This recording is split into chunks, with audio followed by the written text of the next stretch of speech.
It's homecoming night for Porter Moser, who returns to the city where he played college hoops.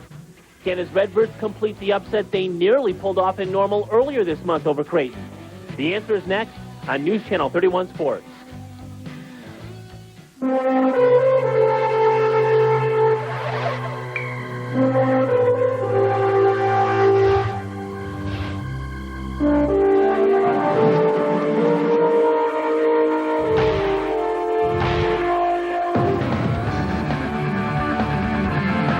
Welcome to Illinois State Redbird basketball.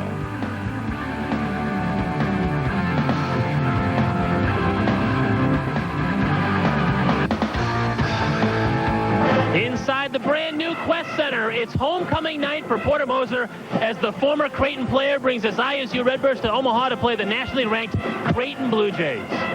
Good evening, everybody. Welcome to Illinois State basketball here on News Channel 31. Kurt Pegler, Matt Taphorn with you. The Redbirds looking for their first road win of the season, Matt. They're doing it, trying to look for it in a place where the Blue Jays have won 26 in a row. If the Redbirds are to win tonight, they have to get off to a fast start, and that might involve Trey Guidry. Absolutely. Trey Guidry, the second leading scorer for the Redbirds, averages about 14 points a game, but he's their main three-point threat. They're going to need good inside-outside action. He'll come off the bench for the Redbirds, but as soon as he gets in the game, look for him to put it up on the glass. Meanwhile, there are only two players on this Creighton Blue Jays squad averaging in double figures in scoring.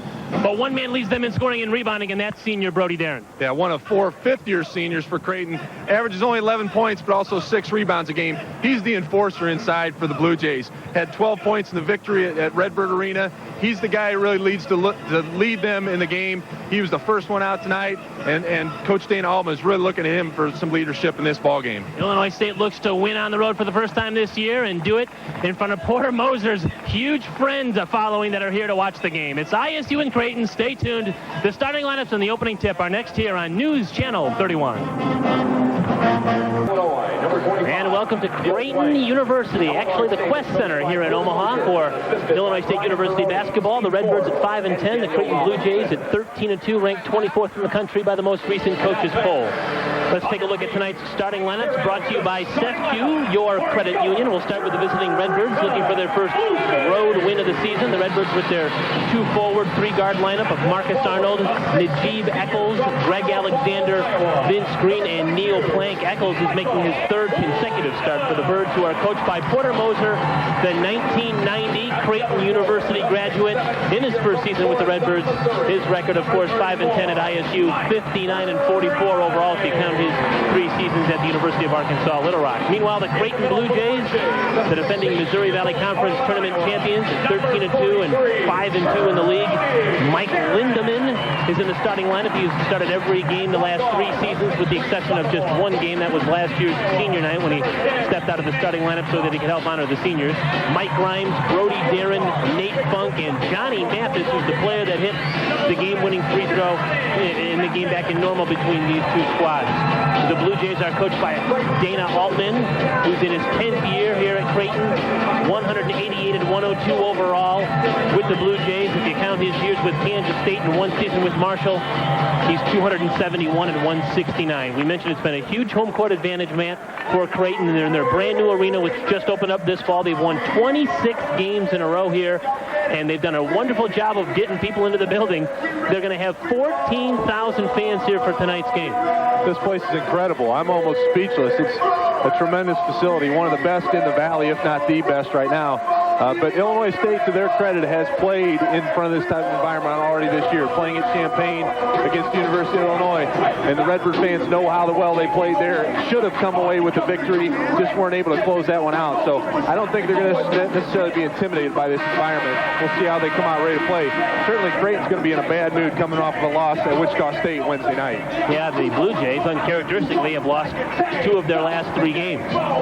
The series, the all-time series, is actually led by the Redbirds, 31-18 in their previous 49 meetings. This is the 50th game between these two schools.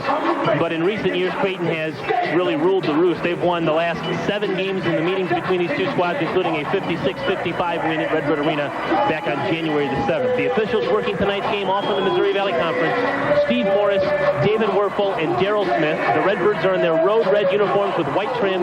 Creighton in its white uniforms with blue jim. It's Brody Darren and Marcus Arnold on the opening tip, and they're going to re-jump it again. Here we go with take two, and the tip is controlled by the Creighton Blue Jays, and we're underway here at the Quest Center in Omaha. And glad you're alongside for Missouri Valley Conference basketball, the Redbirds and the Blue Jays. Birds come out, no man-to-man defense. Good job by Vince Green to fight through that first screen and get back to his man. Here's Darren's first shot of the night. That goes down. So Brody Darren in the scorebook right away.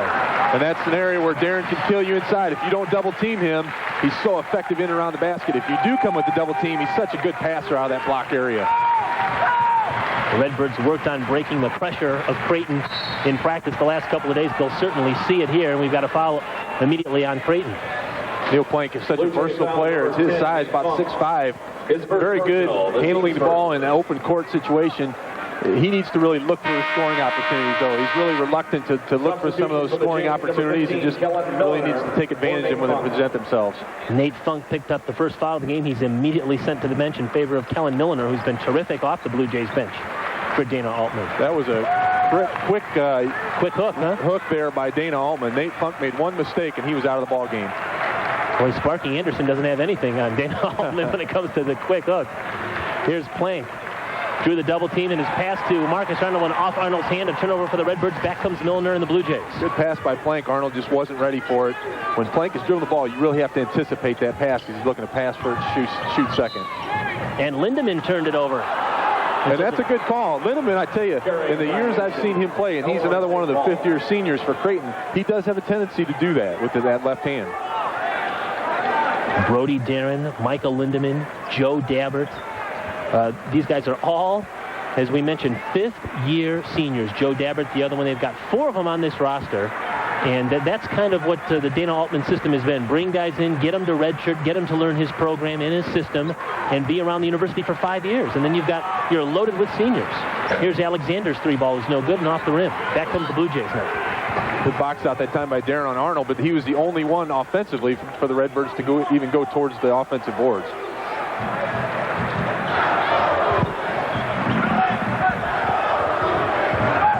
Just underway. We played a minute and a half. It's 2-0 Blue Jays.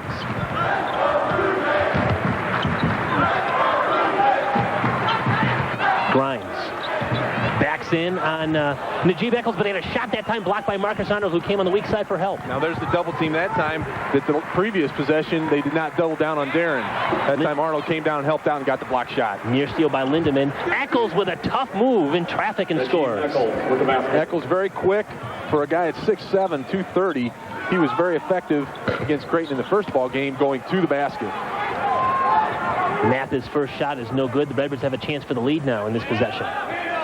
Eccles working on Darren, spinning on the baseline and flipped it in. So 4 points quickly for Najib Eccles, the transfer from Missouri. Yeah, Eccles in the game at Redbird Arena on January 7th was 6 for 8 from the field, 13 points, did exactly that. Took advantage of his quickness against Darren inside. In fact, those 13 points from Najib Eccles, a career high. He had 13 against UIC and 13 against Creighton. And another substitution for the Blue Jays as Darren goes out and Joe Dabbert, one of those fifth-year seniors, comes back in. That mentality is almost a football mentality, Matt. When you can bring guys in, redshirt them that first year. Football, programs love to do that. Redshirt all their freshmen, get them in the weight room, and then by the time they're seniors, they've played 5 years. They've been around the program at least 5 years, and that's kind of what Dana Altman's doing here at Creighton. It really speaks to the system that they run here at Creighton. It's not necessarily a player focus, but really what they're trying to do is a system. Good hands that time by Plank. And Grimes got it back, 12 on the shot clock. Lindemann working on Plank, 8 to shoot. There's Grimes. That's travel. Nearly traveled. Gave it up to Milliner. 3 on the shot clock. Flipped it down in the can by Dabbert. Barely beat the shot clock. The Blue Jays somehow got 2 points out of an offensive set where it appeared to be disastrous for them. Redbirds just could not maintain the defensive intensity and get the possession or the turnover against Creighton. Fans wanted a travel or a carry that time on Vince Green. Here's Eccles now. He again takes it to the hoop, flips it over to Arnold, drew contact, and a blocking foul that time whistled against Joe Dabbert. And Najib Eccles has come out really on a mission here, man. Good pass that time off the drive by Eccles. Eccles tends to have a lot of turnovers when he's got the ball in his hands in the lane area, but that time did a good job of drawing the defensive pressure from Dabbert, knowing that he scored the last 2 buckets and kicking it off to Arnold. And so Arnold with the free throw line. Just to complete that thought on Najib Eccles, Certainly fans, when they see a transfer coming from a Big 12 school, think that a guy's going to come in and immediately make an impact. Well, that's really kind of an unfair expectation of Eccles, who's battled knee injuries and really hasn't played in a couple of years. This is really the first time that he's seeing regular action in a couple of seasons. And so he's still getting his wind, he's still getting his legs, and he's still getting used to a system that he's not accustomed to. Well, and Neil Plank's another guy, transferred from Wisconsin, didn't play last year, and takes a little time getting back into the flow of things and working with your teammates out there on the floor. Trey Guidry, we saw him lag a little bit last year. Now he's back into the flow of things this year, coming off the bench for the Redbirds. After the made free throws by Arnold, the Redbirds have their first lead of the night at 6-4. We've played just about 4 minutes. Dabbert with Arnold on him around a double team, had a shot partially blocked. Loose ball on the floor. Plank fights for it with Dabbert. It's going to be a jump ball. It's going to go to the Redbirds. Good job by Plank getting on the floor that time, and the double team again down low against Dabbert. Both Arnold and Eccles really putting pressure on the ball on the block. And here comes another substitution as Quincy Henderson, who's a redshirt freshman from Madison, Wisconsin, comes in the game and sends Lindemann to the bench. Liberal substitutions have really been the calling card of Dana Altman the last couple of years. They've gone to 5 straight NCAA tournaments, and if fans have seen them over the course of the last 5 years, they've seen that substitution pattern. Turnover by the Redbirds in the backcourt now. And really an unforced turnover. And Creighton gets a lot of those unforced turnovers with their press. They really don't try to steal the ball, but just try to force you into making some ill-advised passes. That time, Arnold's ball right in his hands popped out. So the Blue Jays now have a chance to tie it on this possession. They've got this flex offense which sets up at the perimeter. Now Milner. Kellen Milner from the outside has tied the ball game. Arnold just a little slow stepping in on that help on the perimeter. Illinois State really trying to get over those screens that are set by Creighton on the perimeter. Now Plank takes the ball to the basket. Drew contact. Ball out of bounds to Illinois State. And we've got a timeout on the floor. We're just underway. 15:26 to go here in the opening half in Omaha. The iClinic halftime report. You'll want to stay tuned for that. We plan on grilling Todd Eisner to figure out what kind of a college roommate Porter Moser was. See if you get some dirt on Porter. We're 6-all in the opening 4.5 minutes of this basketball game here at the brand new Quest Center. Here's Plank. Drives. Kicks down to Arnold. Trying to move in on Dabbert. Ran into a brick wall there. 10 on the shot clock. Here's Greg Alexander's three from the top of the circle. Is no good. Dabbert clears for the Jays. Alexander's missed a couple of open threes, but he's taken the shot. That's key. And the extra pass that time by Vince Green giving an open shot. He's got to take those when he's given the opportunity.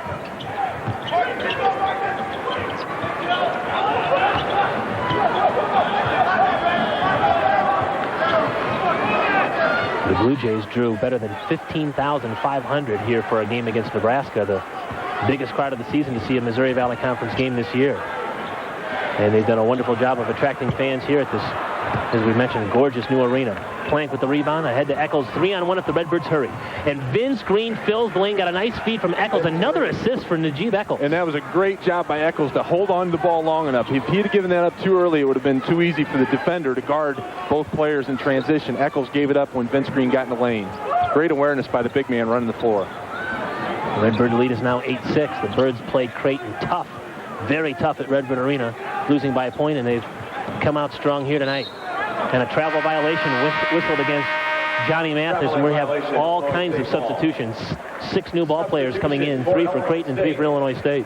And Coach Dana Altman seems like he's trying to make a statement with some of his fifth-year seniors. He had Darren, he had Grimes, and Lindemann all sitting on the bench at that time. Darren and Grimes back in the ball game.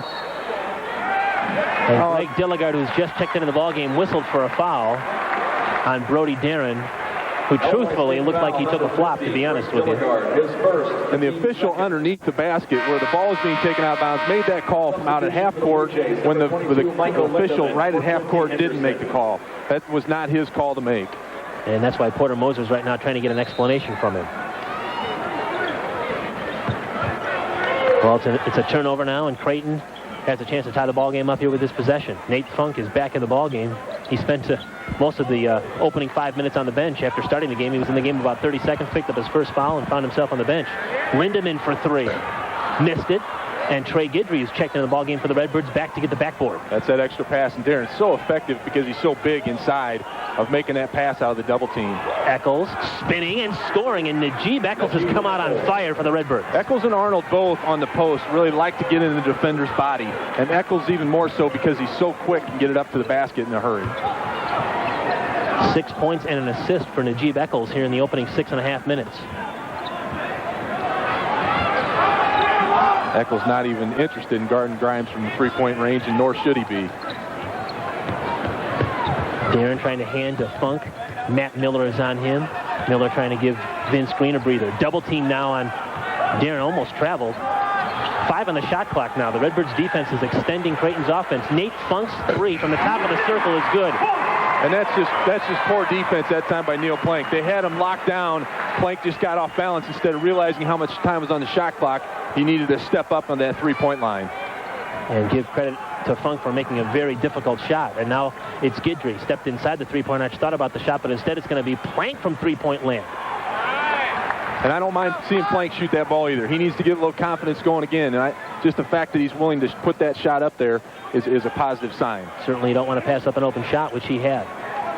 10-8 Redbirds with the lead, a 2-point lead here. We've played 7.5 minutes in Omaha. Darren pump fake on Dilligard. His pull-up jumper's off the glass and rimmed out. Lindemann tried to tip it in. He couldn't get it. It's Grimes underneath for the finish. All the Redbirds did there was tip at the ball. Plank got one hand on the ball. Guidry got one hand on the ball. They never did get two hands on that rebound. And Miller turned it over at half court, and now it's Funk from the outside. His shot is no good and tipped out and controlled by Plank. Better job that time by Dilligard going up against Darren with two hands. Even though he didn't come up with the ball, he was able to keep Darren away from the ball. Neil Plank quietly has 4 rebounds. He averages 5 a game, and that's really been a big contribution that Neil Plank has brought to the Redbirds. Wide open is Trey Guidry. A nice recognition that time by Greg Dilligard from the top of the circle. Miscommunication that time by the Creighton Blue Jay defenders. Back quickly and shooting is Milliner. Missed the shot off the top of the backboard. Grimes had the shot blocked from behind by Dilligard, who got him with the hand, though, and it's a foul against the Redbird freshman. No, and that's a good foul that time by Dilligard. You don't want to give Grimes or anybody else just an open lay-in, and they tried to get the block, but most importantly, don't let him get a shot off in that situation. The Redbirds offensively, Matt, have done a nice job of spreading the floor, and they've gotten quite a few baskets down in the paint. And they've had some good looks from the perimeter. They just haven't been able to knock those shots down, and that's usually one of their strengths. Yeah, Greg Alexander's had a couple good looks. Neil Plank, even though he hasn't shot the ball very well this year, had a good look, and I think those opportunities they'll take and certainly be able to knock down through the course of the ball game. Well, 10 of the 12 Redbird points have come from the paint so far. Plank, Eccles, and Miller all go out for the Redbirds. Green and Arnold and Alexander are in. Yeah, Dilligard staying in the ball game with 2 fouls. Getting a breather right now for Eccles on the bench. Grimes splits the free throws, and the Redbirds have a 1-point lead with 11.5 minutes to go here in the opening half.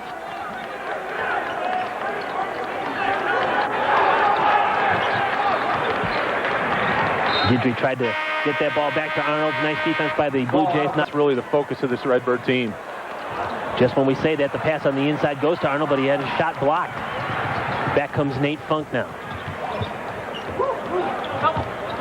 Grimes working on Dilligard. Kick out to Lindemann. Works the baseline. Hangs, fires. Offensive. And Good it's an job. offensive foul by Marcus Arnold, who leads the team in taking charges. Arnold now has taken 7 charges on the season. Boy, Arnold really stayed with the play. Missed it at one end because he brought the ball back down below his shoulder, and that's a lot of the times when Arnold struggles is if he plays smaller inside. He was late getting down on the double team on the block defensively, but stayed with the play and was able to draw the charge. Quincy Henderson has entered the game now, and Lindemann's gone to the bench. Vince Green, Greg Alexander, Trey Guidry, Greg Dilligard, and Marcus Arnold are the 5 on the floor for the Redbirds, who lead it by a point, 12-11. Here's Alexander, double teamed immediately. It's Dilligard. Oh, he had Arnold wide open. Kick out, and now it's Vince Green driving and scoring. And that's a good job by Vince Green. At 5'9", Vince is very good at scoring in the lane, and you would think that wouldn't be the case for a smaller guard. But he realized he had a step on Funk and was able to take advantage of it.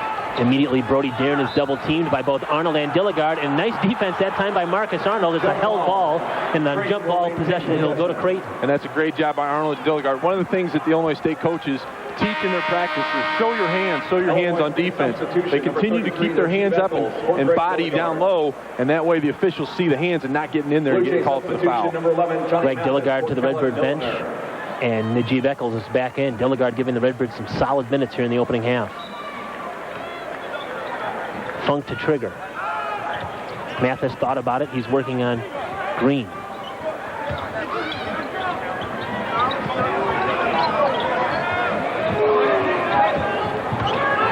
Funk gets a screen from both Grimes and Diener, and now his 16-footer is up and over the top of the backboard and out of bounds to Illinois State. And on that play, it's interesting to watch the Illinois State defenders. They continually go over the top of the screens, over the top of the screens. That's one thing they focused on defensively in their preparation for this ball game, and that allowed Guidry to get back to Funk and not allow him to turn the corner, back up from that screen, and take the three-point shot. Yeah, Porter Moser wants his Redbird defenders to step through those screens as much as they can possibly do it.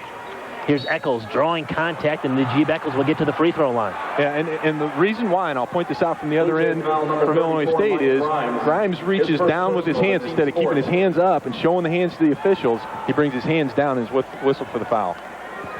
At the line, shooting 2 for Illinois State, number 33. And so Eccles, the Morgan Park product, and Missouri transfer to the free throw line.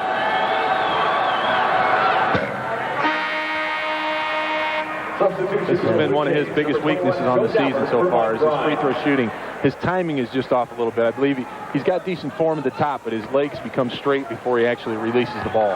He entered the game 8 of 27 for 30% from the free throw line. He missed both of them, and Darren clears now for the Blue Jays. It's a 14-11 Illinois State lead here. We've played 10 minutes in the opening half. Kurt Pegler, Matt Taphorn with you from Missouri Valley Hoops here on News Channel 31. Here's Funk, driving, hanging, scoring. That's a tough shot inside.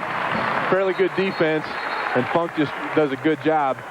Looks like Dabbert may have caught, I believe it was Eccles in the mouth. Yeah, he's on the floor, and he's holding his mouth. He may have gotten an elbow in the mouth. Dabbert's one of those crafty veterans out there on the floor. He knows when to get his licks in, and a lot of times it might be after a made basket or, coming out of a pile.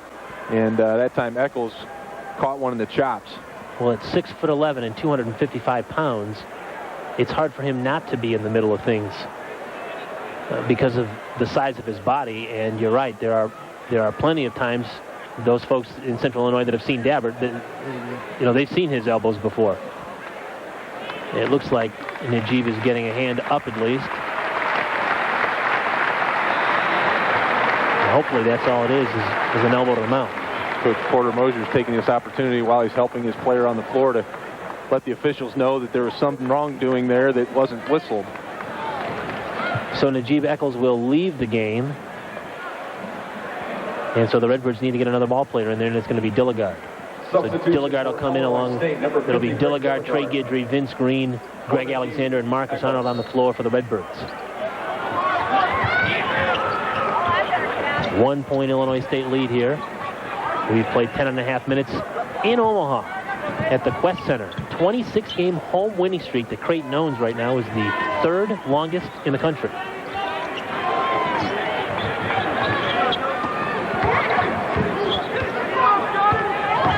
.15 on the shot clock. Alexander lost inside. Now it's Arnold spinning and shooting over the top of Brody Darren. And Darren initially stepped back from Arnold, not to let him get in his body. And then once Arnold was able to get into his body, he was able to get the shot off.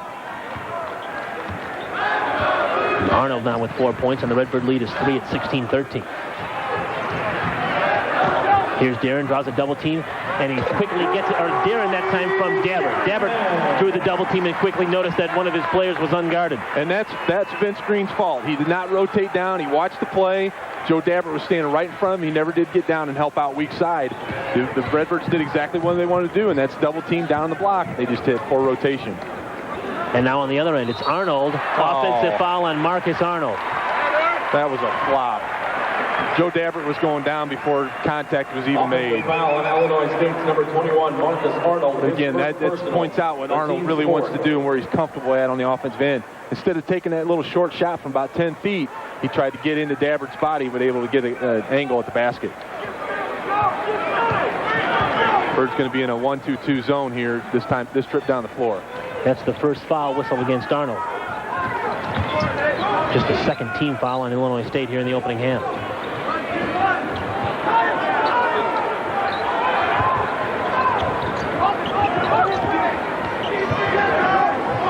Funk works the baseline. Now it's Diener with 10 on the shot clock. Skip pass over to Henderson. Just bobbled it. Now Funk in the corner with 4 to shoot. His pull-up is short and cleared by Guidry. Good recovery that time by Guidry. Whenever Creighton drives the baseline, they always want to kick it to that opposite corner.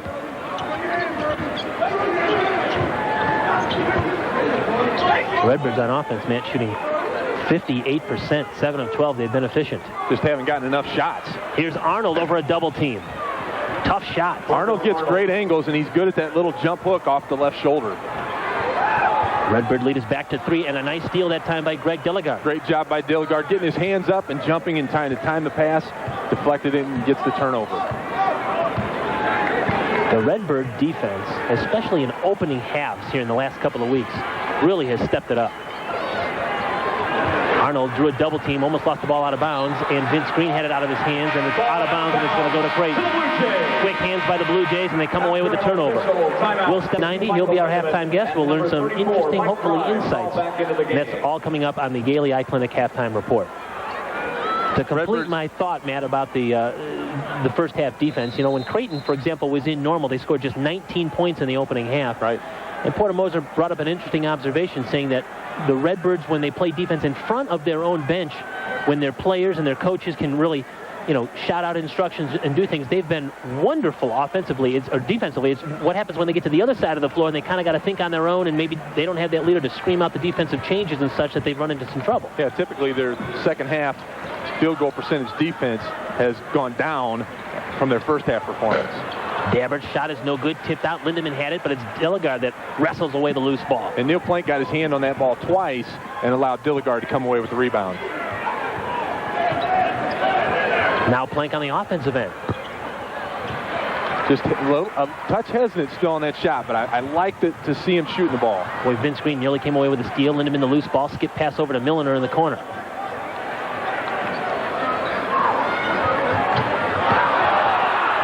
Dabbert's in trouble. Double team. He tried to throw it off Dilligard out of bounds, and he didn't do it successfully. The Redbirds will get the basketball. And the official, I think it was blocked on the play a little bit, said the ball came back off of Dabbert again, and the Redbirds will get possession. And Matt Miller will come in and give Vince Green a breather. 6.5 minutes to go, and the Redbirds have held the Blue Jays to just 15 points. Neither team's got a three-point shot to go down yet. The Redbirds shooting very well from the field at 57%, but their 7 turnovers have really limited them in their shot opportunities.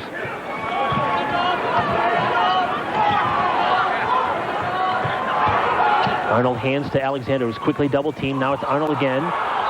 Blocked from behind by Dabbert, and it's going to be held ball, and that one should go to the Redbirds. Nope. Yes, it will go to the Arnold's Redbirds. got to shoot that 10 to 12-foot shot. He's got a great touch from there. He's just not looking to shoot it. And he was wide open from 12 feet.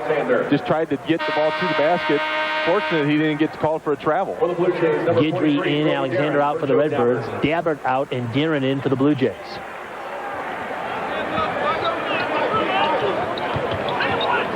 Redbirds have yet to score on an out-of-bounds play from underneath the basket in this ball game either. 6 on the shot clock now. Miller hands to Guidry. 3 to shoot. They don't realize it. They're about out of time. Now Guidry throws a 3 that goes down, and there's your first 3-point basket of the game. Just, you know, they set that play up out of bounds. Trey Guidry has now hit a 3-point basket in each of the last 17 games, and his 3 has given the Redbirds their largest lead at 21-15. Now Mathis tries to answer for a 3. It's no good. Plank had it knocked out of his hands. Darren comes up with it, and now it's a 3-point opportunity the other way. And I'll tell you what, Coach Porter Moser is yelling at Neil Plank on that play. He ought to be getting Marcus Arnold over there and yelling at him, because as Darren was going for the ball, going to the basket, laying it in, Arnold was going the other way on offense. That was Marcus Arnold's fault. Now, granted, Neil Plank has hands on the ball, should have come away with it, but Arnold could have gotten a secondary rebound had he not been heading the other way. And so Darren, who's a 57% free thrower, cannot convert on the 3-point opportunity. The Redbird lead is 4. It's 21-17, 5.5 to go here in the opening half. Good box out that time by the Birds. Ball almost hit the floor. Whenever you can do that, you know when you're doing the job on your assignments. Near steal that time by Milliner. The Birds really struggling at that point guard position. Here's Arnold spinning and shooting and scoring. Tough shot again by Marcus Arnold. Acrobatic shot. He's really got the ability to get the ball in the basket, in close. Doesn't really play above the rim, but he's got the ability to knock it in. similar to a teammate I played with, Tony Hollifield, didn't really play above the rim unless he was by himself, but really had the ability to knock it down. Matt Miller's going to be whistled for that foul, and Najee Beckles will come in to replace Arnold. For number 21, Marcus Arnold. Fourth team foul against the Birds. Check that 15 foul. And 5 seconds. Yeah, 5-second violation. How about the defense by the Redbirds on the set plays coming out of the inbounds? You mentioned that the Redbirds hadn't scored a play off the inbounds, perhaps until that three-point bailout by Trey Guidry. But Creighton, which scores routinely off the inbounds, has struggled getting the ball in and scoring and running its offense. Yeah, we talked about the Birds getting off to a fast start. No better way to get 14,000 people to be quiet than to get them down in a hurry in the early stages of a ball game. This crowd right now is really sitting on their hands. Under 5 minutes to go here in the opening half, and a foul on a 5-second call against Miller. And I thought there was separation for a moment. The official actually hesitated and then continued when he didn't see there was enough separation by the defense. But Miller's really got to get the action going offensively and just stood out there about 40 feet from the basket and did nothing.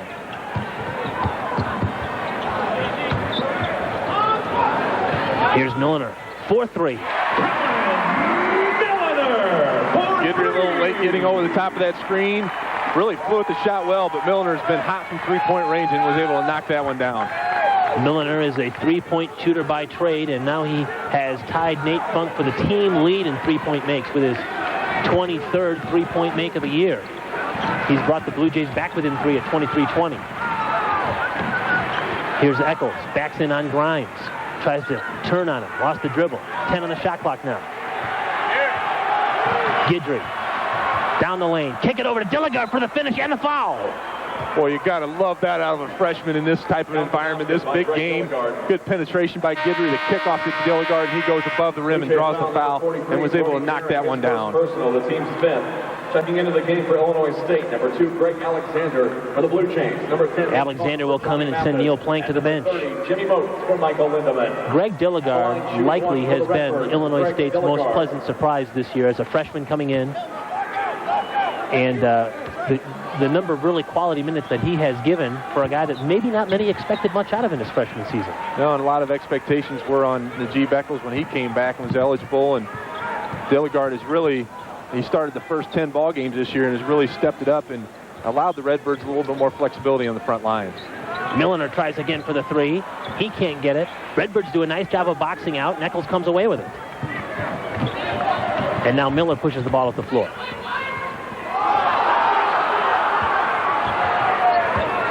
Alexander penetrates. Kick out to Eccles. Takes it to the basket. Flipped it up and in. Oh, how'd that go in? That hit the bottom of the rim. Got up off the board and in. 8 points for Najee Beckles. He ties Marcus Arnold for not only team high, but game high honors. And the Redbirds have a 7-point lead with 3:27 to go here in the opening half. Back at the Quest Center in Omaha, the Redbirds have had an impressive first half. And they lead the Creighton Blue Jays 27-20. The Blue Jays coming into tonight's game ranked 24th in the country in the coaches poll. And the Birds really have started their intensity on the defensive end. And as we talked about in front of their bench, they're usually more aggressive. They just need to uphold that here in the last 3 minutes of the ball game and not let the Creighton Blue Jays get back in. Grimes with the short shot. Grimes now with 5, and the lead is 5. Grimes and Darren both have a good mid-range game as well, not just near the glass. That time they were able to get it up to the basket. Redbirds with a 3-on-2 if Eccles wanted it, but he didn't. He kicked it back out. Now Miller has it. Redbirds will try to reset the offense here. Eccles hands to Guidry. That's a reach in.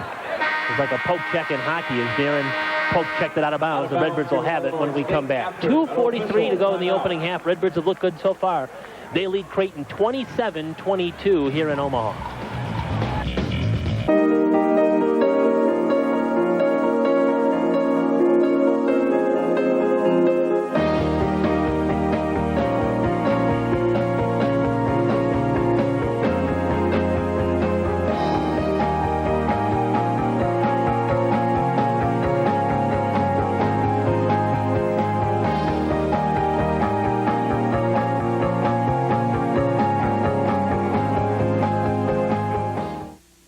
Let's take a look at the Missouri Valley Conference standings, brought to you by Edward Jones, with more than 125 years of experience helping individuals build financial security. Quality investing is what Edward Jones is all about. Unbeaten Southern Illinois at 7-0 at the top of the league standings. Creighton's at 5-2 along with Northern Iowa. SMS, Wichita, Indiana State at 4-3. The Redbirds have one win, looking for their second, which would be their first road win of the season here tonight. Vince Green's shot is no good. And Eccles just running back on defense instead of trying to go to the offensive boards. It's a good mid-range shot that time by Green, but Eccles just really isn't looking to help out on the offensive boards whatsoever.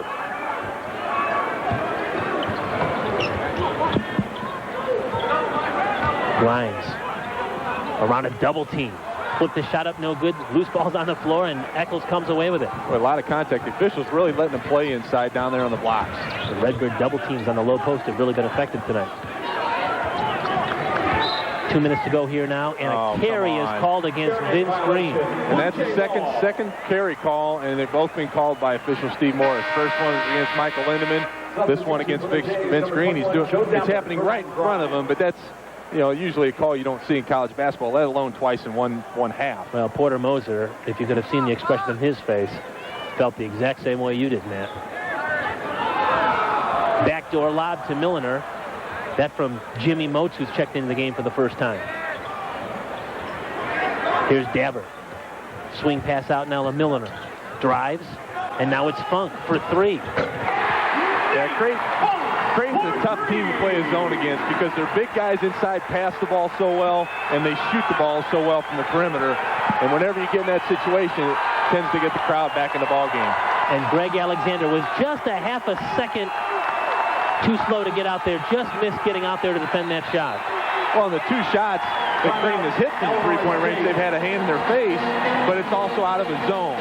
And before that, they were 0 for 7. And Porter Moser has called a 30-second timeout as this crowd of better than 14,000 is finally awakened by the Blue Jay offense. This is where the Birds tend to let things slide. The other team starts to put up, you know, some pressure on them, either offensively or defensively, and they take a step backwards rather than continuing to attack. And in this situation, only up 2, they need to get a bucket here this trip down the floor. And maybe that's what Coach Porter Moser is telling us time out here. If Creighton goes in with the lead at halftime, it really discourages the Redbirds because they played so well here in the first half. Well, you're seeing this crowd, again, really get into the game. As we mentioned, they had better than 15,500 for a game earlier this year, a win over Nebraska. They had better than 14,100 for a game against SMS, which is the largest crowd to ever see a Missouri Valley Conference regular season game. And they've had 5 straight crowds of better than 11,000. There's Guidry's three is no good, but there's Eccles working the offensive glass, and the Redbirds got a chance now with a minute to go to reset the offense. Better job that time by Eccles, actually making some initiation to the offensive glass, and was able to come up with a loose ball. Shoot the ball.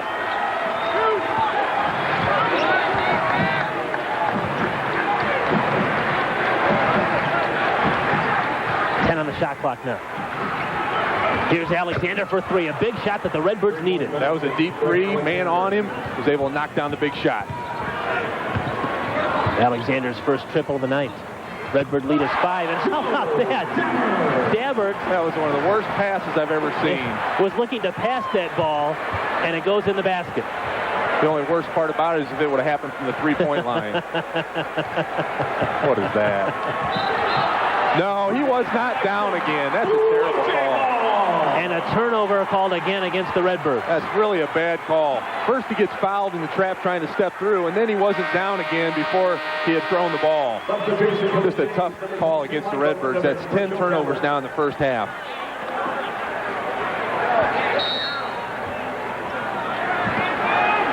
And so now with the shot clock off, this will likely be the final possession of the half. The Redbirds with a 3-point lead. 6 to shoot. Funk driving, shooting, off the glass. Tough shot, wouldn't go. Arnold fights for it and saved it, and time is out on the end of the half.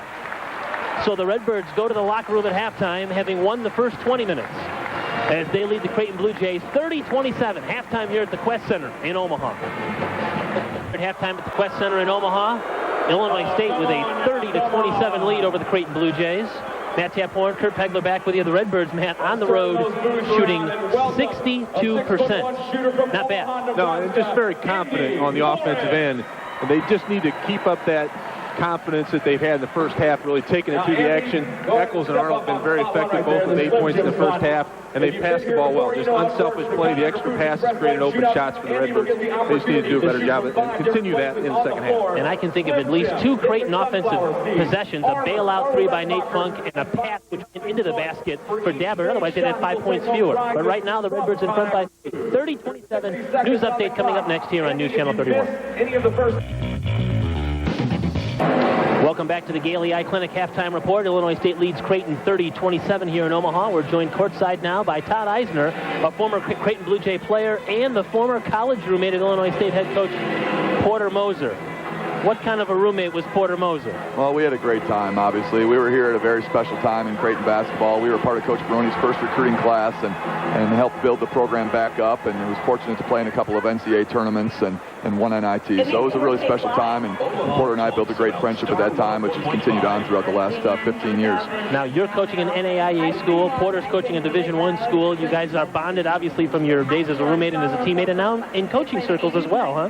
It's kept us together, and we have great dialogue, obviously, once, twice, 3 times a week, depending on the situation and our time availability. It's just been an awesome opportunity for Porter. I know he's really thrilled to be back in the Valley and at Illinois State, back in Illinois with his family close by, and I know he's really excited about the potential of the Illinois State program, and so I'm looking for great things. His team plays extremely hard. He has a great passion for the game, and they'll continue to get better and better as the years go on. And this is a homecoming weekend for him. He was at your game watching your team last night. You're at his game watching your alma mater and his team play. It's a neat situation that you guys have kept in touch, and you can see one another work professionally now as coaches. Well, it's a great opportunity for both of us. We're both very fortunate that we've had a chance to play for Coach Baroni, who taught us a tremendous amount about the game, about life, and we've both used that to build our resumes and hopefully continue to be successful in this profession. And I know Porter's, like I said, going to do great things here. He's really excited about the potential of the program, and it's something that's allowed us to stay friends, and it's going to keep us friends for a long, long time.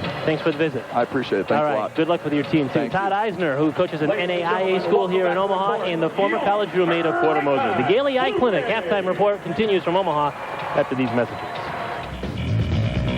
This copywritten telecast is presented by the authority of Illinois State University and WMBD TV and may not be reproduced or retransmitted in any form without the express written consent of Illinois State University and WMBD Television. Getting ready for the start of the second half here. Redbirds in front 30-27 over Creighton. Matt, let's go over those halftime statistics. Well, the Redbirds certainly are on fire from the field, shooting 62% to only 44% for Creighton, 33% from three-point range, 22% for the Blue Jays. Redbirds were at 40%, only 2 out of 5 from the free throw line.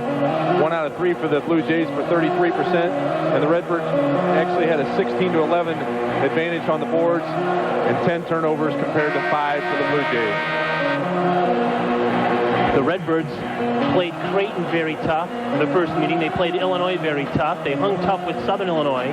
They seem to play up to the competition when that competition is one of those teams that is highly regarded. Well, the thing that we have not seen yet tonight on the Redbirds is a prolonged period of time where they're either making turnovers, missing shots, missing assignments on defense. They've avoided that here tonight. They need to avoid that in the second half. That's the problem where they had against Illinois, Creighton, Southern. They go through a 5-minute stretch where they just kind of fall apart. Well, the Redbirds are 5-3 this season when leading at the half. That's the case tonight. They have a 3-point lead, 30-27 as we open second half play here. And the Birds in that zone defense to start the second half. Here's Darren. Half hook that goes down, and Darren starts the second half like he started the first half with a quick basket. Well, and that's the problem in that zone defense. Not only do you have a hard time identifying the shooters from the perimeter, but you don't get to double team Darren down on the block. And Darren now with 8 points. Marcus Arnold and Najeeb Eccles each with 8 points, and now Darren with 8. Those are the game's leading scorers. It's Greg Alexander. Here's Eccles, who played a wonderful first half. Had a shot blocked from behind that time by Darren. Boy, it looked like a lot of contact that time by Darren, but Eccles went strong in the basket. Darren did a good job of staying off his body and was able to get to him at the rim. Redbirds a little too physical that time on the double team of Grimes on the baseline, and it's going to be a foul against the Redbirds. It'll be Najeeb Eccles. That's his first. Neither team made it in the bonus in the first half. Only 11 free throws combined out of the two teams. Or excuse me, 8 free throws out of 2 teams. Lindemann, quick shot off the inbounds. But the Redbirds have defended the inbounds play that Creighton, again, loves to employ. Their offense off the inbounds has not been successful tonight, but Vince Green just stepped on the sideline. And Green did a good job of hustling. I don't understand why he didn't go right back in Arnold. Nobody was guarding Arnold on the block. Vince Green looked at him, didn't throw it in. That's something the Redbirds need to do more of, is when they see a guy open, get him the ball. And now Creighton, down by a point, can reclaim the lead on this possession. The Redbirds really have led most of this ball game. Funk down the lane. Funk's very clever in the lane. He doesn't look like a very good athlete, but he does get to the rim, and he finishes a lot of those shots in the lane. I think that's a great observation. And now a foul on Lindemann as he hammered Vince Green from behind. But Funk is one of those guys who deceptively beats you off the dribble. And not just beats you, but he finishes plays. He does a good job of getting the ball in the basket, in the lane area, under pressure, and he's just a tough player for the Blue Jays. Guidry is in now for Greg Alexander, who takes a seat next to assistant coach Steve Forbes. We should mention that Brian Baroni of the Redbird coaching staff, it's a bit of a homecoming for him, too. He's the son of Tony Baroni, who coached here at Creighton. And he's back in front of some friends and family. And there's a block shot that time by Grimes. That's the difference between playing above the rim and playing below the rim. Grimes got up above the rim that time to block that shot, while Arnold was still below the rim. And now Brody Darren has given Creighton 6 straight points to open the second half, and they have a quick 3-point lead now at 33-30 and a 30-second timeout for Porter Mosers. He wants to try to take the crowd out of this thing and get his Redbirds back on track. Birds have stayed in this zone defense, and when they have, Creighton has gotten better looks. On the block, Darren is able to get more freedom, and when you get a big body like that going towards the basket, you're at a disadvantage, and you get Dave Funk driving and getting some spot-up shots. So let's see if the Redbirds come back out of this going back to their man-to-man. Well, the Redbirds, as we mentioned, have really been a team of halves in recent weeks, where they've played very well in the first half, especially defensively, keeping teams under control. In fact, the Redbirds in Missouri Valley Conference games, because of their recent excellence on defense, have moved into second place in league scoring defense. They're allowing opponents just about 58 points a game. But as you said, Matt, there have been little stretches in games, 4- and 5-minute stretches, where the wheels have kind of come off, and really Creighton went on a 16-2 run over about a 5-minute stretch in Normal that propelled them to the lead. And this half is kind of starting off that same way. Creighton's hit 3 out of 4 shots. Redbirds has turned the ball over once, missed both of their opportunities, and it's not starting off well. Good time out here by Porter Mosers to kind of regroup everybody. And how about this statistic? The largest crowd to watch the Missouri Valley Conference regular season game is tonight's game. 14,313. The attendance tonight, again, that is the largest crowd to ever witness a Missouri Valley regular season conference game. It's just a great crowd, great facility, great college basketball atmosphere. Offensive foul on Najee Eccles again, as Brody Darren, for the second time tonight, has drawn a charge. And that's just a silly turnover by Eccles, but I really didn't think that Darren had the angle there and just kind of went down, got contact on the side, but Eccles clearly went out of control in the lane, made a nice dump-off pass to Arnold, but is after the foul. Eccles out, and Greg Dilligard, the freshman from LaBelle, Missouri, is in. And I'm sure that's not what Coach Porter Mosers wanted after that timeout, was a turnover.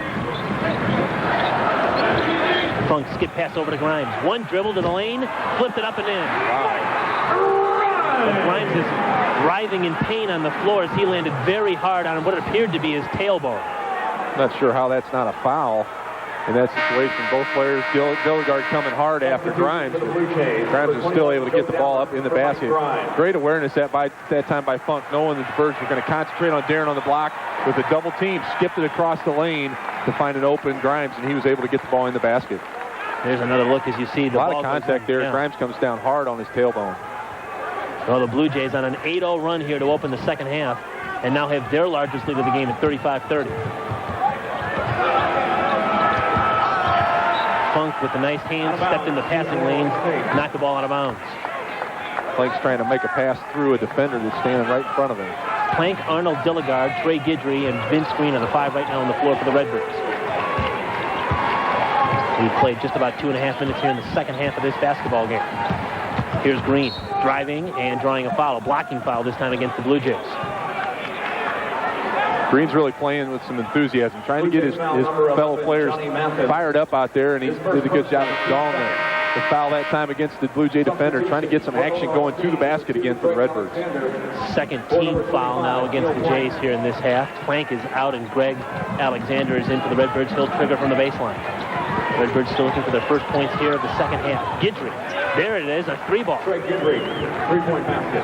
That was a big possession for the Redbirds. They certainly needed to counter the first basket, and they got it almost 3 minutes into the second half. Now the Redbirds need to play a little deep.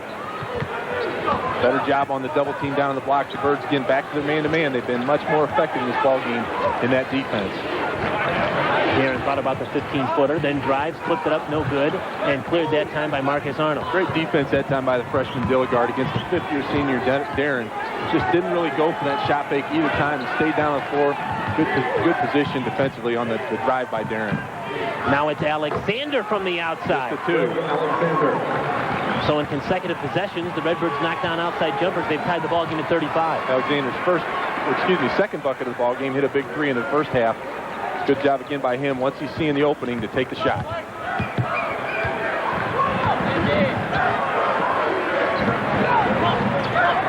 Mathis to Darren, double team. His pass intended for Dabbert is knocked out. Vince Green comes away with it. One-on-one with Mathis. All the way down, pull-up 12-footer is good. Redbirds had the lead again. And Coach Porter Mosier points at Trey Guidry, and that was all caused by him because he rotated down defensively and came up with that steal.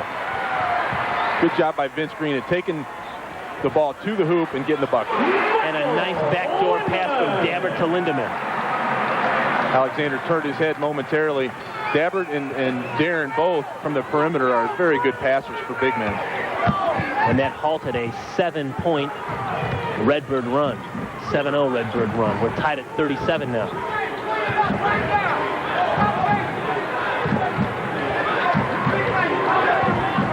Grimes and Milliner will check in for Creighton at the next dead ball. 10 on the shot clock. Arnold in the corner, looks for help. Hands to Alexander. Dribbles out of trouble. Lost it on the floor, got it back. Found Dilligard, left open. And hoop and a foul. Second time tonight that Dilligard has aggressively taken the ball to the rack and scored and got fouled. Good patience that time by the Redbirds. Alexander again, not panicking from the perimeter. Just doing a good job of rotating, getting the ball down to Dilligard. Dilligard does a great job of getting himself prepared, getting his hands ready, and exploding to the basket. Second time we've seen that tonight. And number 34, Mike Grimes for Brody Darren. And the line shooting 1 for Illinois State. Number 50, Greg Dilligard. So Dilligard with an opportunity for a 3-point play now.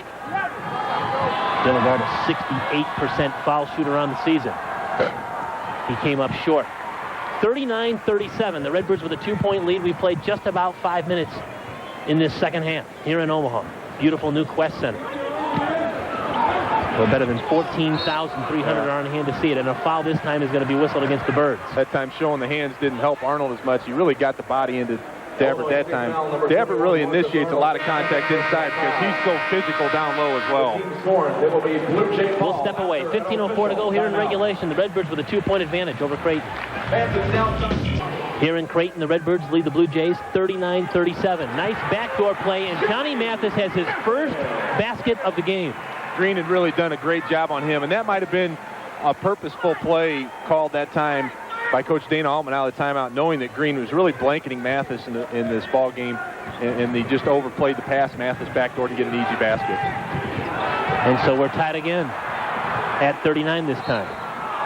And Guidry is, no, it's Mathis whistled for the foul. It's just about the half-court mark. Yeah, the crowd wanted a push-off on Guidry initially as Mathis was guarding him closely, and Guidry had extended that arm, and Mathis got back up on him and was whistled for the foul. Dana Altman can't believe that one either.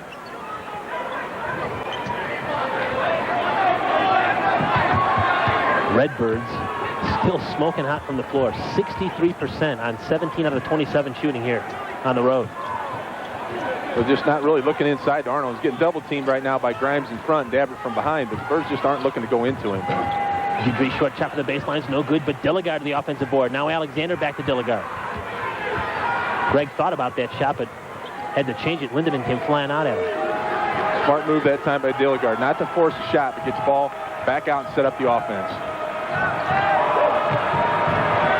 Now Dilligard works on Grimes. Had a shot blocked and knocked into the far corner off of Dilligard. Call. You know, that's just a momentum call by the official. The ball clearly went off the Creighton player out of bounds, and he's just trying to get the momentum of the block and everything and giving the ball to Creighton. That's just a horrendous call.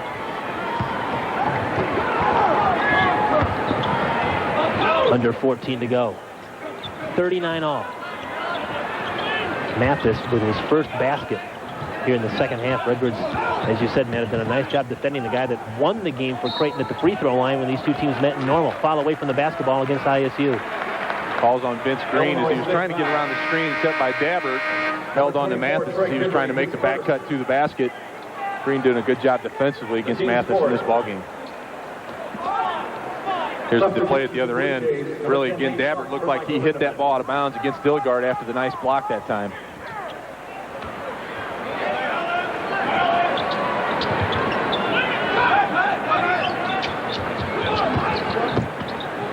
Birds again staying in that man-to-man. It was effective in the first half, and now they got out of that zone here in the second half. Been much more effective. Funk behind the screen from Dabbert. And that time Guidry came underneath the screen and said over the top. He was just a little late, but against these good shooters from Creighton, that's all it takes. Just a half a second, they can get a good look at the basket. And Nate Funk's been tremendous in this ballgame. He's leading score in the ballgame now with 12 points. And has now just reclaimed his team's lead in three-point shooting. His second of the night, he's got 24 on the season. 12 points now for Funk in the game, and a 42-39 Blue Jay advantage. Guidry around a double team, hangs, fires, rims it out. Really a forced shot that time by Guidry. Didn't get the offense going. Good job by Alexander at the other end defensively. Terrific steal that time by Greg Alexander. That was an easy basket waiting for Creighton, and Alexander, realizing he had a Creighton man behind him, timed that pass and was able to pick it off. Now it's Arnold. Down low, had a shot partially blocked, got it back and hooked it in, but there's going to be a whistle. They'll wave the basket off. They say it happened on the floor. Arnold initially tried to go up and dunk that ball with one hand, and the ball just slipped out of his hand as he was going up, was able to get his rebound back, and was fouled after the rebound. He was fouled by Dabbert, who picks up his third and now goes to the Blue Jays bench. And Brody Diener comes back in. Big possession here for the Birds. Down 3 after that Funk three-point shot. Birds got a new shot clock, see if they can take advantage of the out-of-bounds play underneath their basket. Well, the Redbirds weathered that initial storm, that first punch out of the gate here in the second half by the Blue Jays. It was about a 3-minute stretch. Picked up his dribble. Alexander in a double team. His pass is picked up by Deeren, but he was falling out of bounds and just flipped it back into the Birds. Now 20 on the shot clock. Yeah, there was no change in the shot clock. See if the Birds realize that. 15 seconds now. Here's Plank, double team. Redbirds down to 10 on the shot clock now. Here's Green, 5 to shoot. Pull-up jumper for 3.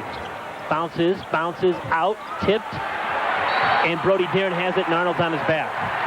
Yeah, that's just, for the Redbirds, that's a discouraging possession. Yeah, the ball out underneath your own basket, 35 seconds on the shot clock. You can't get a shot off. Not only that, but the other team gets the ball and you pick up for a third foul on Marcus Arnold. 11:40 to go here in regulation. Creighton 42, Illinois State 39. Record crowd of 14,313, the largest to ever watch a regular season game between Missouri Valley Conference schools. Seeing a good basketball game here at the Quest Center. Well, Creighton has certainly warmed up here in the second half after shooting 44% in the first half, or 7 of 9 in the second half. Now it's Milliner left open for 3. And that's Deeren again, out of that double team down low. He's so big, he never panics, just finds the perimeter shooter, and that is just what he did at Redbird Arena when he was getting double teamed down low in the second half when they came back on that 12-0 run as well. And that's where Creighton is so effective. When you double down on the post, they kick out to a perimeter player. And when they're making their threes, that's when they start, really getting that offense in gear. Redbirds thus far have done a nice job of keeping them in check, but now the Blue Jays are shooting better than 54%. Here's Plank, short shot, and he answers. And great shot that time by Plank. Birds were down 6 at the time. He does a good job getting himself in lane. Nice mid-range jumper and the confidence to knock that shot down.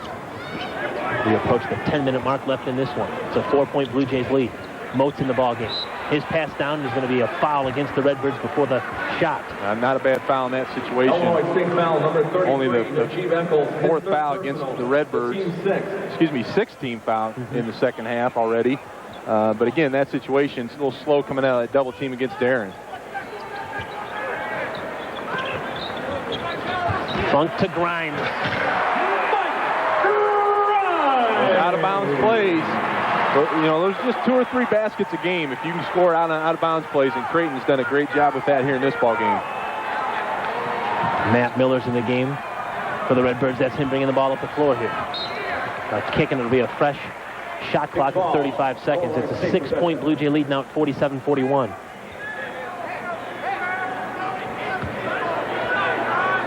And the Blue Jays just continue to be on fire here in the second half. 9 out of 11 now in the second half, the first 10 minutes.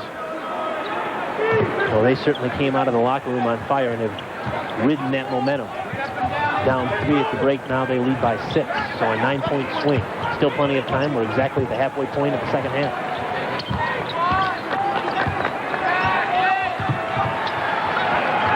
The Birds really not making Creighton pay or penalize them for double teaming on the perimeter. How about Najib Echols breaking down the defense off the dribble and scoring? He's just so quick at his size, 6'7", 230, of getting to the basket. And Echols, who scored 13 against the Blue Jays in normal, now has a double-digit effort here on the road in Omaha. 10 points. They double up on Darren. Now it's Funk. Now it's Grimes. This no is double there. The tic-tac-toe passing. Grimes fade away, rolls in. Good extra pass that time by Nate Funk. And again, this half they've done a better job of attacking that double team. Green and Guidry and Arnold are all at the scorer's table. They'll check in on the next whistle. And now a turnover, and it's Milliner finishing. There is no call for that. You can't hand the ball off to a guy out on the perimeter. There's just no excuse for that. And Porter Moser wants timeout. Timeout for the Redbirds.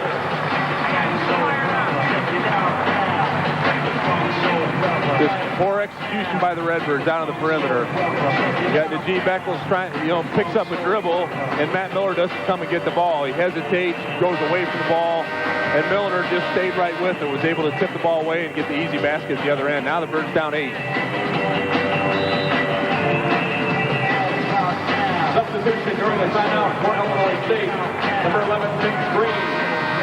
Well, now the Redbirds bring Green and Arnold in. And Brody Darren of the Blue Jays is trying to get the crowd to stay on its feet and continue this loud ruckus. Boy, the community here in Omaha certainly has embraced the Blue Jays now after 5 consecutive trips to the NCAA tournament. They've increased their season ticket base from 5,200 last year to 8,900 this season with this brand new arena. So that's an increase of about 70%. And they're really into college basketball now. It used to be that they would sit around and wait for spring football at the University of Nebraska to start, but now they're cheering on their Blue Jays. Well, and with Iowa struggling this year as well, most of those fans have become Creighton fans. Trey Guidry to the hoop, and he's going to get fouled, and he'll get a couple of free throws out of it. That foul's going to be on Brody Darren. We touched on this in the first half about the Redbirds in their first half versus second half team defense. And the field goal percentage defensively has just lacked in the second half. And whether that's because the Birds are playing defense in front of their bench in the first half or not, they just haven't gotten it done in the second half. Substitution for the Jays. Number 22, Michael Lindemann. Michael Lindemann comes back in and sends Jimmy Moats back to Dana Altman's bench. And Guidry, the junior from Baton Rouge, splits the free throws, and the Redbirds are down 7 now at 51-44. Funk brings the ball up quickly now, trying to break down the Redbirds. He does. He finds Darren blocked from behind. Somehow that ball made it into the basket. I'll tell you what, this just might be one of those nights that everything's going to go in the second half for Creighton. That's 12 out of 14 shots in the second half for the Blue Jays. Now Alexander wisely brings it back out. Some nights nothing goes in the basket. Other nights everything goes in. Right now, Creighton's, as Matt said, on one of those runs, 12 of their last 14 shots have found the net. And offensively, they're just attacking right now, which has really helped them on the offensive end. Arnold lost the ball that time. Back come the Blue Jays. Arnold has not had necessarily the best hands in this game tonight. Dabbert looked down low, but instead goes to Lindemann. Here's Diener now. He backs it on Eccles, and Arnold swatted as he came on the weak side for some help. Now it's Nate Funk as they swing it to the far side, and Funk knocks down another three, his third of the game. He's got 15 points, and the Blue Jays have a double-digit advantage now at 56-44. This has again been one of those stretches where the Redbirds just let it get away. Turnovers at one end, three-point shots at the other. And you've really got to give the Blue Jays a lot of credit because they have come out. Porter Moser wants a timeout now. They've come out and hit 13 of their first 15 shots here since intermission. There'll be a 30-second timeout. The Blue Jays simply are attacking right now. And they got the Redbirds on their heels, both offensively and defensively. And they see blood and they're going after it right now. The Missouri Valley Conference selects a regular season. Well, with 7:07 to go, the Redbirds certainly have time, but you know, with every passing possession, so it's difficult enough to play on the road, let alone when you play teams that are excellent, I mean, way excellent at home, and now they're finding out how difficult it is. Well, it's tough enough when you go through stretches on your own floor where you just aren't getting things done. But when you do it on the opponent's floor, it just enhances that. And the Birds right now just really struggling at both ends. And Vince Green drew a foul now on Mathis with just 5 seconds left on the shot clock. He was penetrating to get some offense. So Mathis picks up the foul, his third, and the team's 7th here in the half. So the Redbirds are in the bonus, and it'll be Vince Green at the foul line. To the line, shooting 1-1 for Illinois State. Green should be fresh coming down the stretch here. He's caught a couple of breathers here of Matt Miller getting in the ball game, and he looks like he's really trying to initiate some offense. That time got in the lane through the foul. Well, certainly Porter Moser and the ISU coaching staff made an effort to try and get some minutes on the bench for Green to catch his breath when he played that 36-minute effort against Southern Illinois. You know, the Salukis are running 3 and 4 defenders, had him just wore him down. And they're very physical. Very physical team, and it just wore down Vince Green. And tonight he's certainly, as you said, Matt, should be a little more fresh down the stretch. 6:50 to go here. The Blue Jays have it back here in Omaha, where the Blue Jays have a 10-point lead over the Redbirds. Kurt Pegler and Matt Taphorn with you from the Quest Center in Omaha, Nebraska. The Creighton Blue Jays are averaging 71 points a game, but have just 2 players that are averaging in double figures in scoring in Brody Diener and Nate Funk. Tonight, the Blue Jays have 4 players in double figures, led by Funk's 15. Also, Diener with 12, Grimes with 11, and Milner off the bench with 10. So we're seeing something that we normally don't see from Creighton, and that's a couple of guys more than their big 2 in double figures. So they just have such balance, not only the starters, but the guys coming off the bench, and they just keep throwing guys at you, offensively and defensively. They just have a system that works. All the passing is on the perimeter now with 7 to shoot. Here's Milner. His pull-up jumper. Everything is going in the second half. And that one was uncontested. Milner gets off the floor, and both Green and Alexander were glued to the floor. Nobody got up and contested that shot. The Blue Jays have hit 14 of their last 17 shots. And the one they missed, they got back and hit a 3. Here's Arnold, who backed his way in on Dabbert and scored on the hook shot. Dabbert tried to coax the official into a charge that time, but Arnold was able to lay that one in for 10 points. He and Eccles both with 10 to lead the Redbirds. As we approach the 5.5-minute mark left now. Dabbert and Eccles going at it on the low block. Now it's out to Milner. 15 on the shot clock. Alexander to the floor. Now it's Lindemann back to Milner. Dabbert from the free throw line. There's a miss. Oh, jeez. I was going to say there's a miss. Just about ready to say there's a miss. That hit the rim 3 times and still rolled in. They must have loosened those rims at halftime. Just amazing offensive performance here in the second half of the Blue Jays.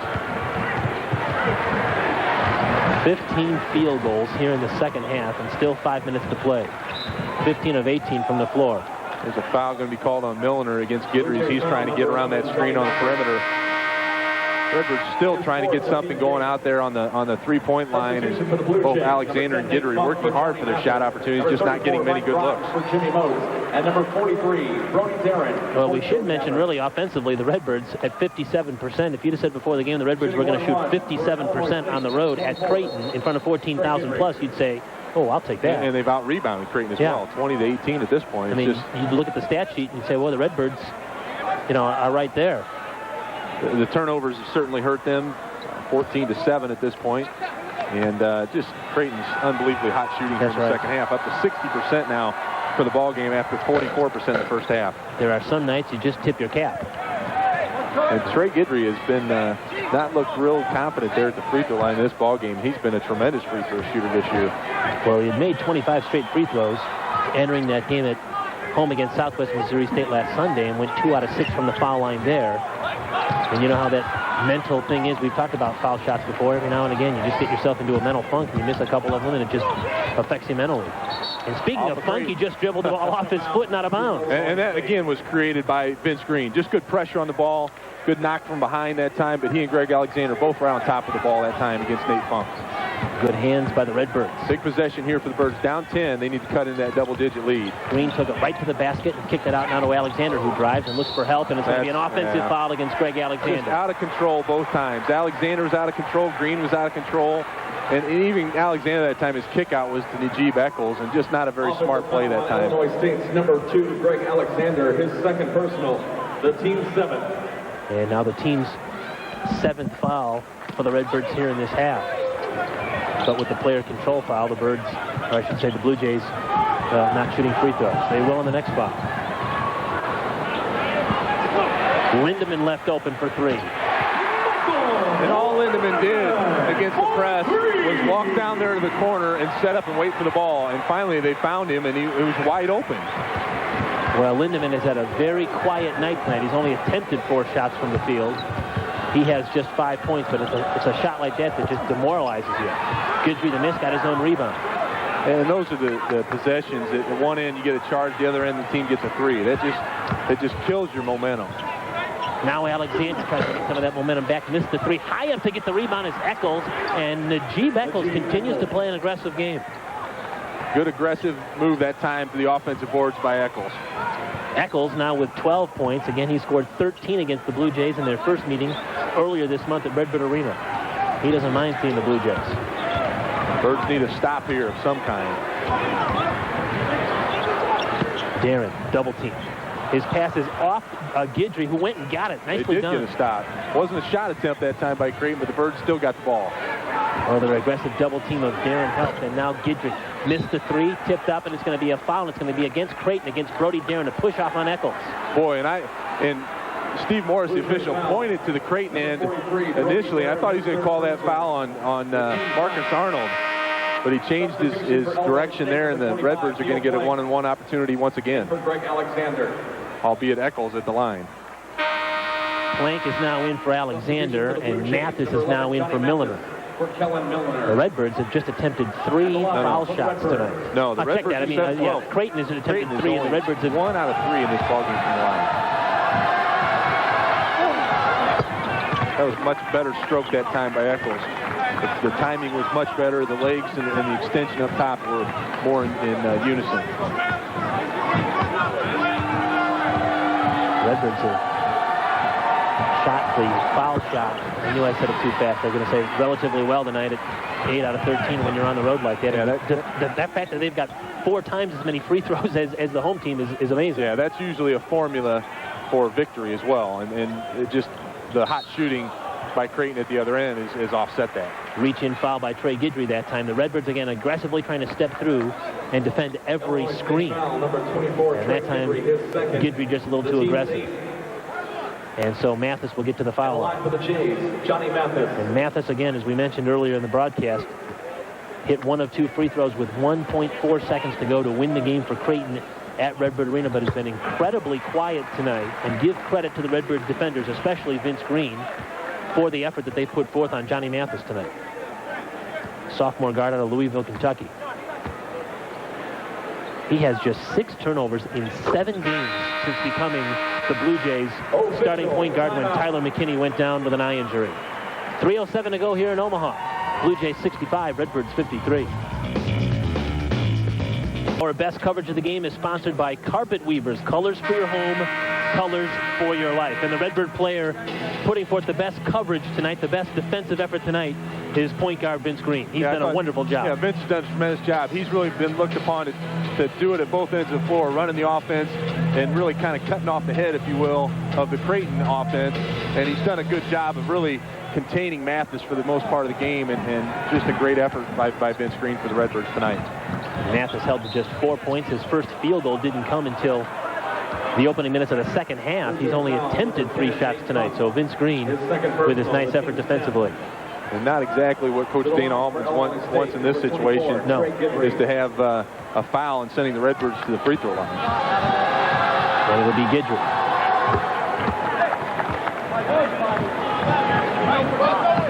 Creighton shooting 84% in the second half. Well, that's a quick way to make a couple of points with the clock stopped. Those free throws from Trey Guidry give him now 13 points. He and Eccles have the team lead in scoring tonight. Under 3 minutes to go, the Redbirds trying to cut into a 10-point deficit. It's a 10-point lead now by Creighton. Another advantage of having a guy like Lindemann at about 6'7", 6'8" out there on the handling the ball on the press. You can really see down the floor and break that pressure. Oh, wow. Eccles is going to be whistled for the foul as he reached in on Darren. And that's not necessarily a bad foul, although it is Eccles' 4th foul. He sent Darren to the line. It's about a 50% free throw shoot.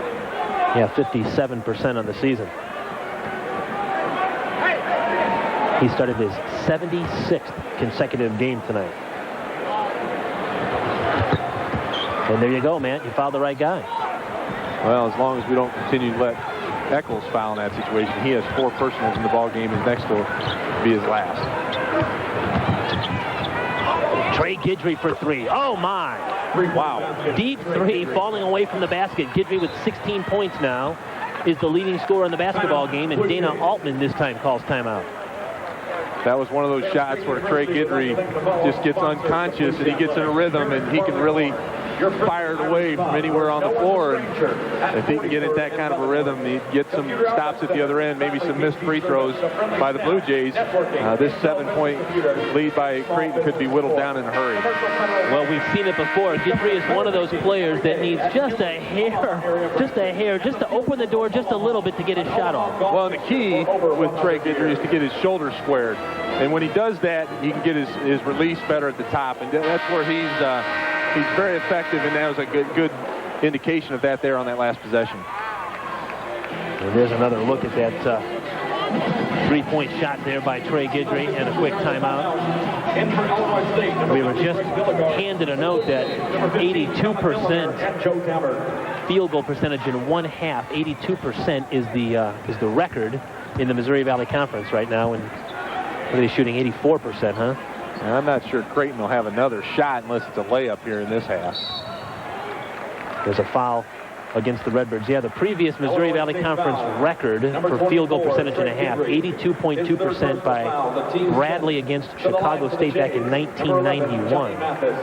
Right now, Creighton with 84.2%. But it's Johnny Mathis now trying to do his damage from the foul line.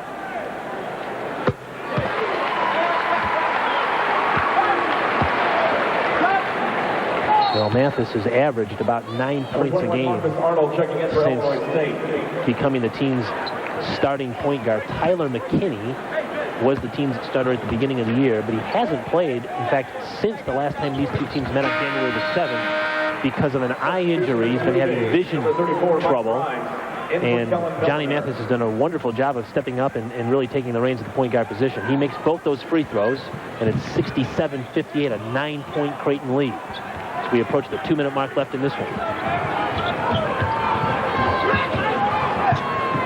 Here's Dilligard. A nice pass by Vince Green. Great awareness that time by Green. Creighton was switching every screen that time as Trey Guidry was trying to get open for the 3. Well, Redbirds almost came over with a turnover there as Plank was guarding Mathis was losing his balance, but he threw it off a plank and out of bounds. Substitution for Creighton, number 15. And now Milner's going to come in for Grimes. Milner, a much better free throw shooter. Yeah, there aren't many weaknesses on the floor right now for Creighton from the free throw line. Very, very good. Team free throw percentage is 71% on the season.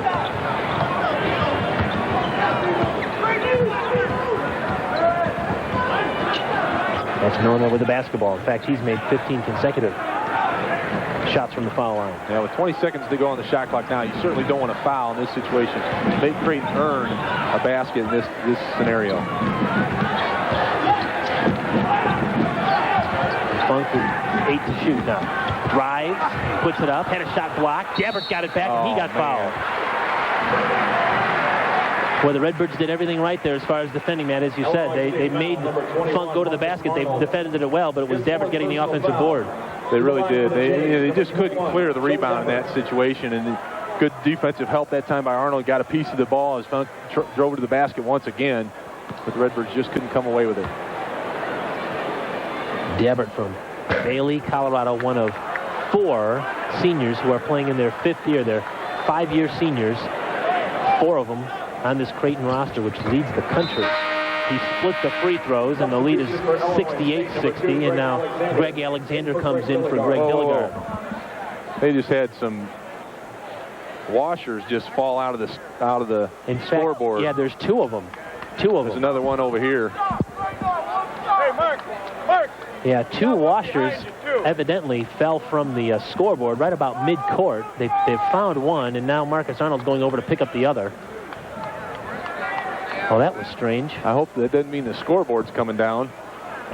Well, we got 1:21 to get out of here. This is a new facility. Maybe they're finding some things that weren't necessarily attached back in November. You know, ironically, during yesterday's practice, that happened.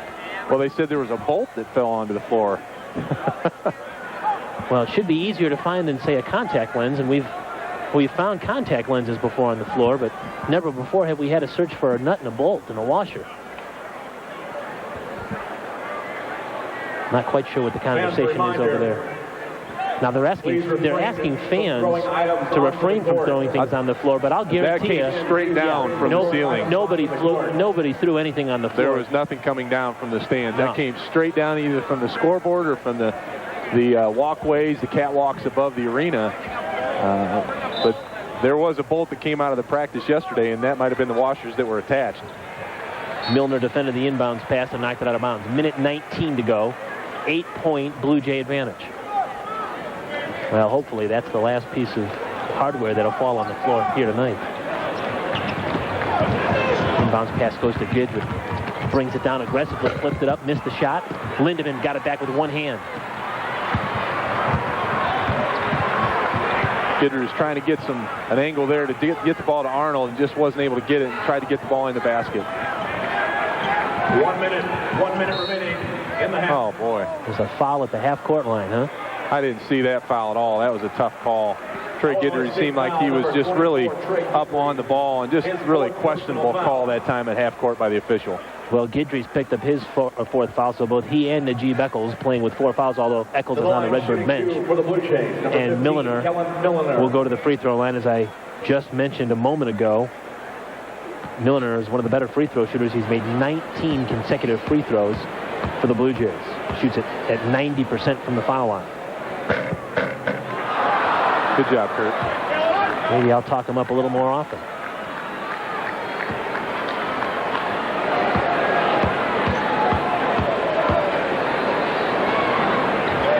So he split his free throws. His percentage will go down a bit. Under a minute to go now. It's a 9-point Blue Jay lead. Creighton with a scorching effort from the second half from the floor is the storyline here tonight. They have not had to attempt a shot here in the last 3 minutes. How about Alexander coming down for a 3? And a quick timeout that time by Porter Moser. 3-point basket, Greg Alexander. 6-point advantage for the Blue Jays now. And again, at the other end, they're giving Creighton 1 point. At the other end, they're getting 2 or 3. So the last possession by Gidry really not getting that shot to go down may have hurt him in this situation. Alexander's three-point shot now gives him 8 points for the game, and the Redbirds are 5 of 12 from the three-point line tonight. The Redbirds stat line is not bad. No, it's not. All. You can't, I mean, a team that shoots 84% in the second half, it's hard to overcome that, regardless of what the stats are. The Birds have out rebounded Creighton 24-21.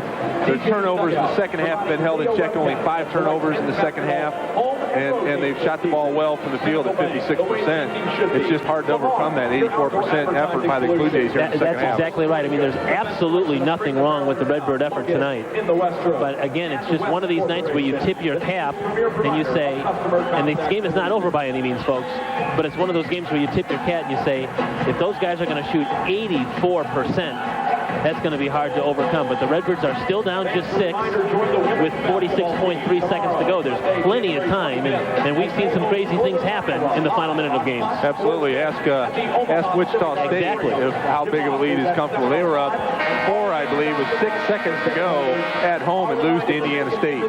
So, certainly with a 6-point deficit and 46 seconds to play, great opportunity for the Redbirds to get back in this ballgame. In front of a regional television audience. So 46.3 seconds left. The Blue Jays with a 69-63 advantage. I believe the Redbirds, as far as their timeouts are. And a steal. Hey, how about this? Oh, a near steal that time by Dilligard. And Lindemann got it up to half court, now to Milliner.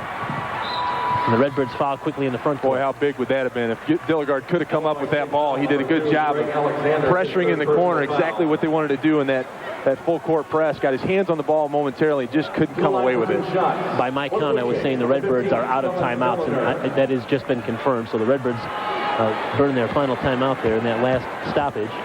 And again, Milliner, who's just at the line to split a pair of free throws, is back at the foul line. And here where the Redbirds, again, making some substitution is Guidry, a better free throw shooter and a better three-point shooter in the game for Eccles.